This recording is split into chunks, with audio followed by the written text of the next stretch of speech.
Hello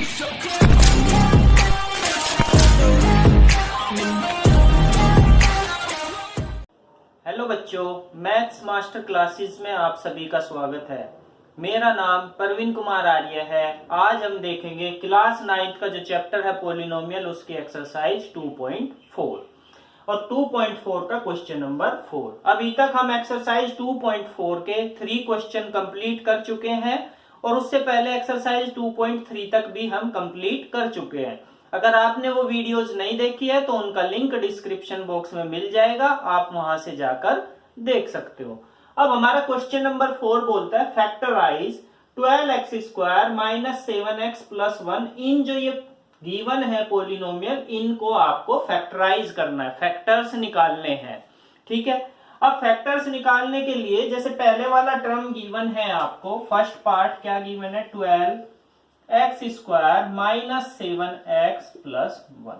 बच्चों अब सबसे पहला काम क्या करना है बच्चों, ये हमेशा x square plus x plus constant की फॉर्म में ही आपका पॉलिनोमियल लिखा होना चाहिए।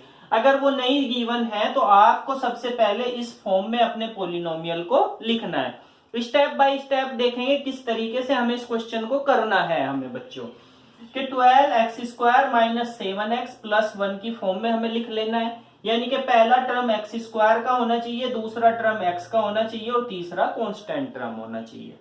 सेकंड स्टेप में हम क्या करेंगे, जो x स्क्वायर का कोफिशिएंट है, जो x स्क्वायर का कोफिशिएंट है और जो ये नंबर गिवन है कांस्टेंट टर्म साइन के साथ में, ठीक है, ये भी साइन के साथ में, ये भी नंबर साइन के साथ में, इन दोनों की मल्टीप्लाई करेंगे तो 12 इंटू में 1, तो आंसर बना हमारा 12।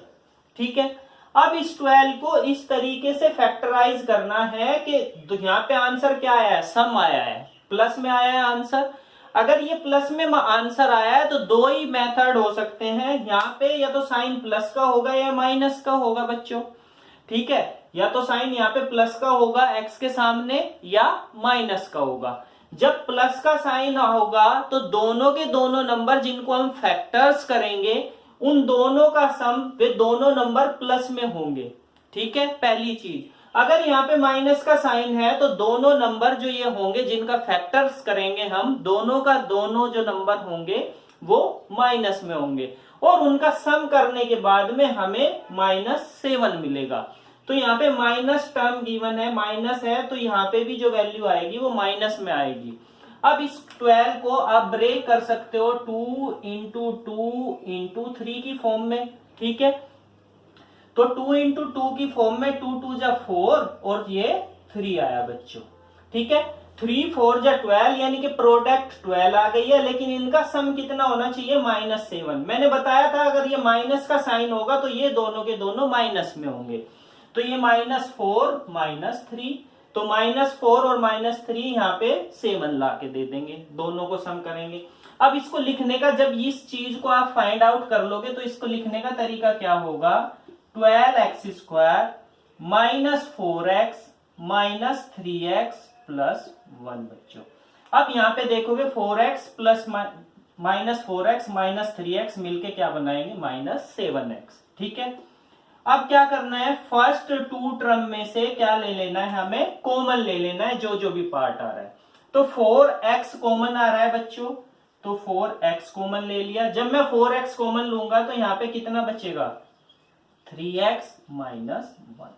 ठीक है, अब हमें सिमिलरली इस वाले टर्म को, ये बाद की जो दो बची हुई है, जो ब्रैकेट में यहाँ पे वैल्यू आई है उसी फॉर्म में बनाने की कोशिश करनी है।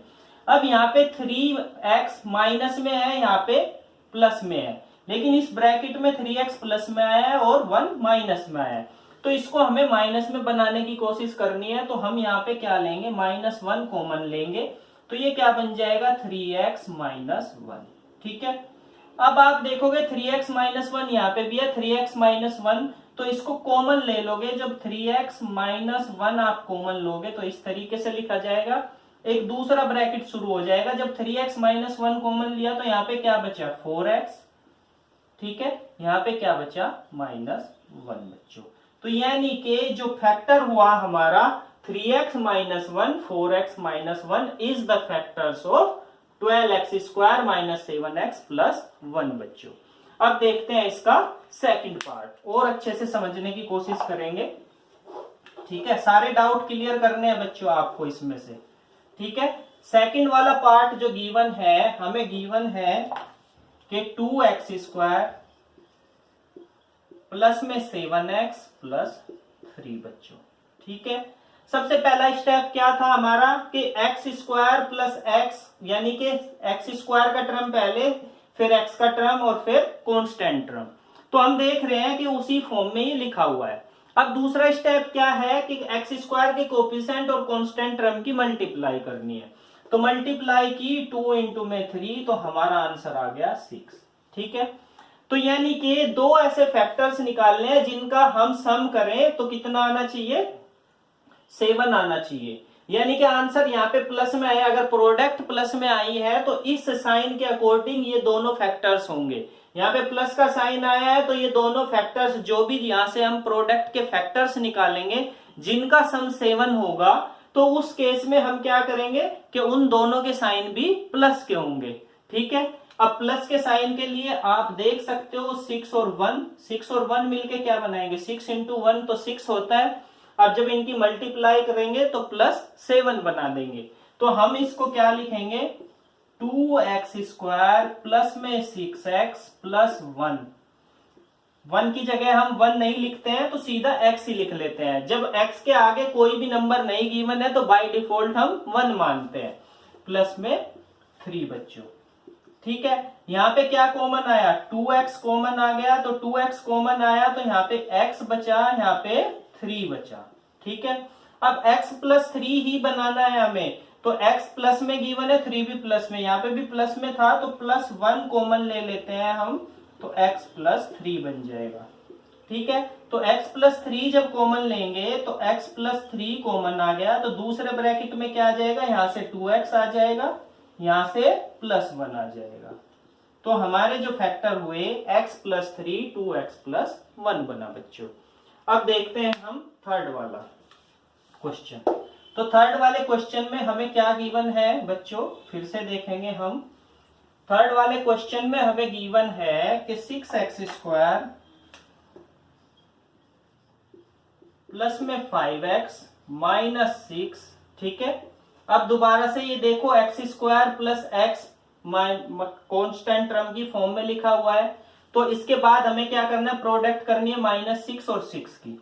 तो 6 इंटू -6 की प्रोडक्ट करोगे तो -36 आया। जब भी ये प्रोडक्ट माइनस में आएगी बच्चों, तब भी जब भी ये प्रोडक्ट माइनस में आएगी तो हम यहाँ साइन के पास जाएंगे, यहाँ देखेंगे प्लस का साइन है या माइनस का। ठीक है, दो ही साइन पॉसिबल है। जब यहाँ पे प्लस का साइन होगा, इस प्रोडक्ट में से जो भी फैक्टर्स करके लेके आओगे, दो फैक्टर्स, ठीक है, तो उसमें से जो बड़ा नंबर होगा उसके साथ में प्लस का साइन होगा और जो छोटा नंबर होगा उसके साथ में माइनस का साइन होगा। ठीक है, यहाँ पे 5 है, प्लस में है, अगर यहाँ पे माइनस में होता तो बड़े वाले नंबर के साथ में माइनस का साइन होता, छोटे वाले नंबर के साथ में प्लस का साइन होता। ठीक है, अब जानने की कोशिश करेंगे इसको किस तरीके से हम ब्रेक कर सकते हैं। देखो 6 को भी आप लिख सकते हो 2 इंटू 3 और 6 को भी लिख सकते हो 2 इंटू 3। अभी हम 36 के कर रहे हैं, माइनस को भूल जा रहे हैं, माइनस को बाद में यूज करेंगे। इस माइनस ने हमें बता दिया है कि एक नंबर माइनस में आएगा, एक नंबर प्लस में आएगा, लेकिन जिसका जो यहाँ पे प्लस का साइन होगा तो बड़ा नंबर प्लस में होगा, छोटा नंबर माइनस में होगा। अगर यहाँ पे माइनस का साइन होगा तो बड़ा नंबर माइनस में होगा, छोटा नंबर प्लस में होगा। ठीक है, अब यहाँ पे आप देखोगे 3 3 जा 9 और 4 ये जाएगा 4 और 9, दो नंबर ऐसे हैं जो उनकी प्रोडक्ट करोगे तो आप 36 आएगा, लेकिन यहाँ पे प्लस का साइन है तो ये बड़े वाला प्लस का हो गया, ये माइनस का, तो इन दोनों को ऐड करोगे तो कितना आएगा, 5 आएगा। अब इसको लिखने का तरीका क्या होगा हमारे पास में, कि 6x² प्लस में 9x, ठीक है, माइनस में 4x माइनस में 6। अब आप यहाँ पे देख पा रहे हो 9x माइनस 4x तो 5x बचेगा बच्चों। ठीक है, तो यहाँ पे क्या कॉमन आ सकता है, 3 कॉमन आ सकता है और x कॉमन आ सकता है। तो 3x कॉमन लिया हमने, यहाँ पे क्या बचा आपके पास में 2x बचा, प्लस में 3 बचा। अब यहाँ पे क्या कॉमन आ सकता है, 2x प्लस 3 बनाना है। इन दोनों में कॉमन क्या है, प्लस -2 कॉमन है, तो -2 कॉमन लोगे तो यहाँ पे कितना बनेगा 2x प्लस में 3 बच्चों। तो यहाँ पे भी 2x प्लस 3, इस ब्रैकेट में भी। अगर ये दोनों ब्रैकेट इक्वल नहीं आएंगे तो दैट मीन्स आप क्वेश्चन को गलत कर रहे हो। तो ये बात ध्यान रखना कि ये दोनों ब्रैकेट जो है ना बच्चों, ये हमेशा सेम होंगे, ठीक है। सेम ऐसे नहीं कि जबरदस्ती बना देने हैं, लेकिन कॉमन लेके इनको सेम बनाने की कोशिश कर, सेम बनाने हैं। जब सेम बनाए तो यहाँ पे क्या कॉमन आ गया है 2x प्लस 3 बच्चों, और यहां से क्या पार्ट बचा 3x बचा, और यहां से -2 बचा। तो हमारा आंसर क्या हो गया 2x प्लस 3, 3x -2 फैक्टर्स हो गए।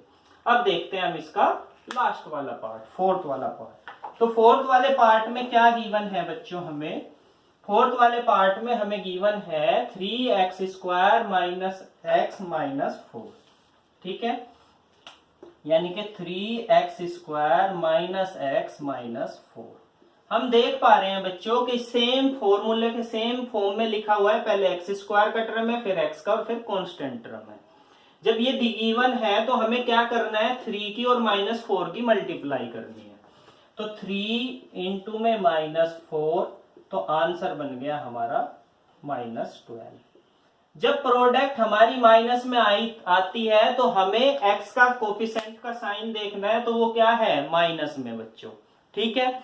तो माइनस में है तो हमें पता चल गया जो भी बड़ा नंबर होगा वो माइनस में होगा, और जो छोटा नंबर होगा वो प्लस में होगा। अब हमें आंसर क्या चाहिए, -1। तो -4 प्लस 3 करोगे तो -1 आ गया, इसमें तो आपको फैक्टर्स भी नहीं करने पड़ेंगे। तो गिवन है -4 और 3, दोनों की मल्टीप्लाई करोगे तो -12 आएगा, और जब दोनों को ऐड करोगे तो -1 आएगा। अब देख लेते हैं इसको कैसे लिखेंगे कि 3x स्क्वायर माइनस 4x, ठीक है, प्लस 3x माइनस 4, ठीक है। दोनों में x जरूर लगाना है, तभी हमारी ये इक्वेशन कंप्लीट हो पाएगी। अदरवाइज अगर यहाँ पे 3 - 4 लिख दोगे या कोई और नंबर जो भी दूसरे फैक्टर्स में x नहीं लगाओगे तो हमारा क्वेश्चन गलत हो जाएगा बच्चों, ठीक है। यहाँ पे क्या कॉमन आ सकता है, सिर्फ और सिर्फ x कॉमन, तो ये 3x माइनस 4 बन गया। यहां से क्या कॉमन लोगे 3x minus 4, 3x minus 4 already लिखा हुआ है तो +1 कॉमन ले लो, ठीक है, 3x माइनस 4। जो ऐसे के ऐसे ही टर्म दिखाई देना, या तो +1 कॉमन आएगा या -1 कॉमन आएगा। जब यहाँ पे एक माइनस का पीछे वाला प्लस का हो तो यहाँ पे -1 कॉमन आ जाता। अब एज इट इज इसी की तरीके से गिवन है तो आपको +1 कॉमन ले लेना है, ठीक है। तो यहाँ पे क्या होगा 3x माइनस 4 हमारा कॉमन आ गया, इसी तरीके से x प्लस 1 भी हमारा क्या आ गया, यहाँ पे x बच गया, ये +1 बच गया। देखो यहाँ x था हमारा, यहाँ पे +1 था बच्चों। तो हमारे दो फैक्टर्स क्या हुए 3x माइनस 4, x प्लस 1। बच्चों आज की क्लास में इतना ही। अगर आपको ये वीडियो पसंद आई है तो वीडियो को लाइक करना, शेयर करना। अगर हमारे चैनल पे पहली बार आए हो तो चैनल को सब्सक्राइब जरूर करना। धन्यवाद बच्चों।